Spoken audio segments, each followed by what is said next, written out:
De vuelta aquí a las islas, la Consejería de Agricultura sigue avanzando en el borrador de decreto Ley para la concentración parcelaria de los cultivos afectados por la erupción volcánica de La Palma. La semana pasada la consejera se reunía con los agricultores afectados para explicarles los avances del texto. Alicia Banostende ya nos acompaña aquí en plató. ¿Qué tal? Muy buenos días. Hola, buenos días. Bueno, señora consejera, ¿qué significa esto de reparcelación? Bueno, consiste en hacer un proyecto conjunto para tener infraestructuras generales conjuntas sobre la lava para poder reconstruir otra vez los cultivos encima de la lava. ¿Por qué? Porque esa zona de La Palma es la zona más preciada desde el punto de vista agrícola, con grandes cultivos de platanera. Creo que es el suelo agrícola mejor de toda Canarias, con las mejores condiciones de temperatura para el cultivo de plátano, y por tanto la idea es recuperar ese cultivo igual que hicieron nuestros abuelos, que se arribaban sobre la lava, ¿no? También. Entonces la idea es hacer un proyecto conjunto de manera que también lleve una reparcelación, es decir, que se te asignaría como propietario una parcela semejante a la que tenías lo más próximo posible de tu lugar de origen.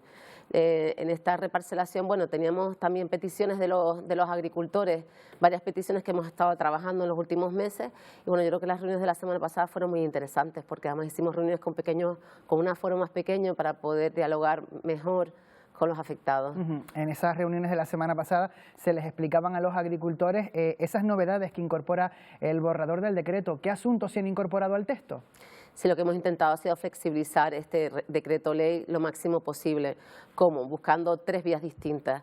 Por un lado, las personas que puedan empezar ya a trabajar, que son los bordes de colada, que son las zonas que están más frías, que tienen menos altura de lava, pues que puedan empezar a activar esas parcelas que están parcialmente sepultadas, y de hecho en esas ayudas que hemos resuelto la semana pasada hay expedientes de ese tipo, personas que van a poder empezar a trabajar ya, además con un acuerdo que hemos hecho con el Cabildo para que esa zona de exclusión, que todavía es zona de exclusión, la zona de lava, pues se pueda ir eliminando la exclusión en esas zonas para poder empezar a trabajar. El segundo punto es la reparcelación, el que quiera entrar en este proyecto conjunto, que es verdad que es mucho pequeño propietario que por sí mismo no lo puede hacer. Y la tercera línea o la tercera parte sería aquellas personas que quieran retirarse de la actividad, porque hay muchas personas ya de edad avanzada o que no quieran seguir trabajando en el sector, pues poder darles una indemnización justa por lo que perdieron en esa zona. Esas son las tres líneas que yo creo que han recibido bastante aceptación por parte de los agricultores, porque nos permite un poco flexibilizar y buscar los intereses de la mayoría, ¿no? De la mayoría, que son esos tres intereses: empezar a construir, reparcelar conjuntamente o retirarse de la actividad. ¿Y qué va a pasar con las parcelas afectadas por las nuevas carreteras? Pues lo que hemos establecido en el decreto es que se van a mantener el 100% de la superficie, es decir, vamos a tomar la superficie inicial y no la superficie que queda después de la expropiación por pasar la carretera por encima. Entendemos que no pueden ser doblemente afectados, ya que por un lado les tienen afección de lava y por otro lado una vía pública, que es una infraestructura para todos, y por tanto en el decreto ley establecemos que se les compense con el 100% del suelo inicial que tenían. Para que el decreto salga adelante, ustedes han fijado que tiene que tener más de la mitad del apoyo de los agricultores afectados. ¿Cuándo está previsto que se decida si hay o no reparcelación? Bueno, la idea es cuanto antes poder aprobar el decreto, y luego una vez que se apruebe se lleva a información pública, y es entonces cuando se puede ejercer la oposición a ese decreto por parte de los interesados, y en ese momento, si tienen más del 50% de oposición, es cuando el decreto decaería. Por eso que estamos trabajando para buscar el máximo consenso para que eso después no pase. Pero es verdad que cuanto antes aprobemos el decreto, antes podemos empezar a trabajar en todo lo que son los proyectos técnicos de reparcelación y el proyecto técnico de ejecución, es decir, el proyecto de cómo van a quedar las terrazas, cómo van a quedar las carreteras, las redes de riego. Es decir, cuanto antes aprobemos el decreto, antes empezaremos también la activación de la zona. Le quiero preguntar precisamente por plazos, no solo de publicación y aprobación del decreto, sino en el caso de que se lleve a cabo la reparcelación, ¿en qué plazo se haría? La semana pasada 200 agricultores se concentraron en Tazacorte, bueno, el domingo anterior, para exigir que se puedan reconstruir ya sus fincas con ayuda pública y que la reparcelación sea opcional. ¿Cuáles son esos plazos para que la gente lo tenga presente?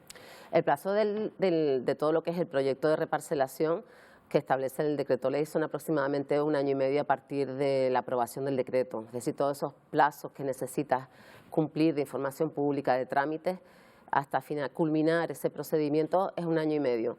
Y en ese tiempo también hay que desarrollar los proyectos técnicos, evidentemente, para que al final de este año y medio se pueda comenzar a trabajar. Luego los plazos de trabajo nos lo dirá el propio proyecto técnico, ¿no?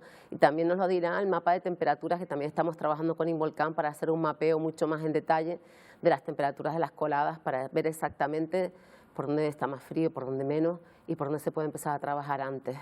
Hace unos días, consejera, se publicaban también esas ayudas, 26 millones de euros para la recuperación agrícola de La Palma, de los terrenos sobre todo afectados por el volcán. ¿Para qué se va a destinar esa ayuda? Sí, recuerdan cuando tuvimos la erupción, muchas de las fincas que estaban al sur del volcán, al sur la zona de, digamos, de Las Ollas, Remo, cayó mucha ceniza en esa zona, muchos invernaderos colapsaron, hubo zonas que se quedaron sin riego y las plantas murieron. Por tanto, todas esas inversiones de reponer los invernaderos, de reponer la planta, pues todo eso es lo que subvencionamos con esta ayuda.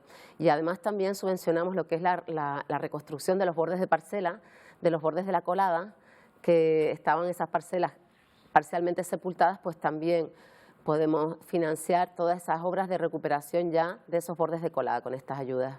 ¿Y quedan más ayudas pendientes para los agricultores y ganaderos afectados por el volcán de La Palma?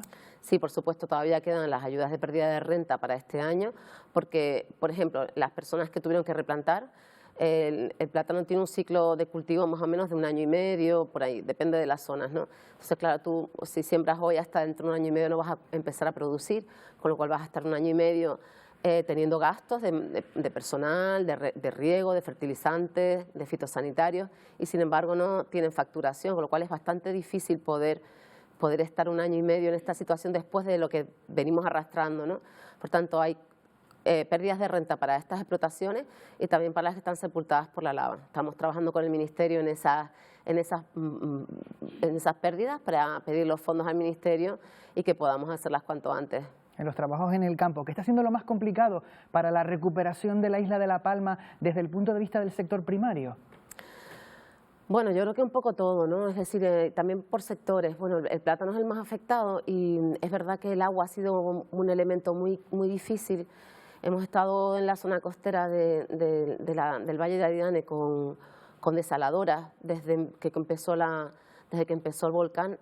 Todavía tenemos las desaladoras funcionando porque aún no ha llegado la red de riego, que estará, yo creo que en breve ya llegará y podremos tener agua en cantidad y en calidad, que es el agua que siempre hemos utilizado, y podremos tener una mayor garantía de cultivo, ¿no? El gran riesgo ha sido siempre que estas desaladoras que fueron instaladas de forma provisional y de emergencias, ahora que fueron instaladas de un día para otro, pues han tenido muchísimos problemas, muchísimas averías. Los trabajadores han estado día y noche allí para poder sacarlo adelante y que las fincas tuviesen agua, ¿no? Yo creo que se ha hecho un grandísimo trabajo y creo que ha sido casi que lo más duro en esta fecha. Y una última cuestión, en otro orden de cosas, hace unos días la Plataforma por un Precio Justo del Plátano ha advertido de que el sector, dicen, está al borde de la quiebra por los sobrecostes, los problemas en la comercialización y sobre todo porque dice que están vendiendo a pérdida. Han pedido una reunión urgente con usted. ¿Qué se puede hacer para ayudarle?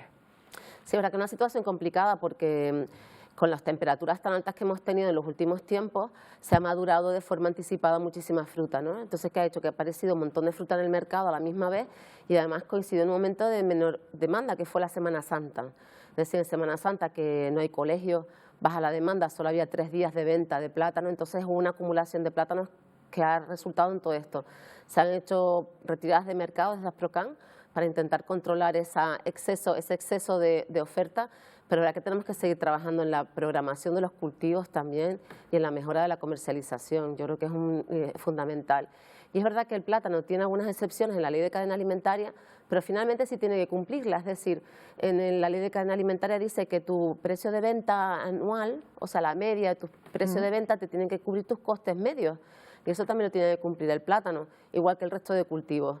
Así que bueno, yo creo que hay que seguir trabajando en mejorar la programación de los cultivos para que no nos pase esto, porque es verdad que con el cambio climático cada vez hay alteraciones de temperatura que nos hacen que las zonas, por ejemplo, norte, que aún no habían entrado en producción, pues que hayan entrado, y que las zonas del sur, que estaban terminando, pues también se las haya adelantado, ¿no? Entonces, ese exceso de oferta es verdad que se produce de forma A veces, en determinados años, en determinadas condiciones, no solo en el plátano, en muchas otras frutas también, pero la verdad que en el plátano estamos pasando un momento muy complicado porque los precios han caído muchísimo, han bajado hasta 30 céntimos por kilo, cuando, si no recuerdan mal, en el otoño del año pasado, la situación fue justo al revés. Hubo muy poquita oferta y entonces llegaron a tener €1 y pico de precio de venta al agricultor. Es decir, fíjense las oscilaciones tan grandes que ha tenido el precio y la verdad es que eso no es bueno para nadie, ¿no? Porque ni estar tan arriba porque luego tienes problemas con tus clientes, ni estar tan abajo porque tienes problemas con los agricultores, ¿no? Es decir, hay que intentar buscar un precio medio más estable para el plátano también. Pues Alicia Van Ostende, consejera de Agricultura, Ganadería y Pesca del Gobierno canario, muchísimas gracias por habernos acompañado esta mañana. Muy buenos días. Muchas gracias a ustedes, un placer.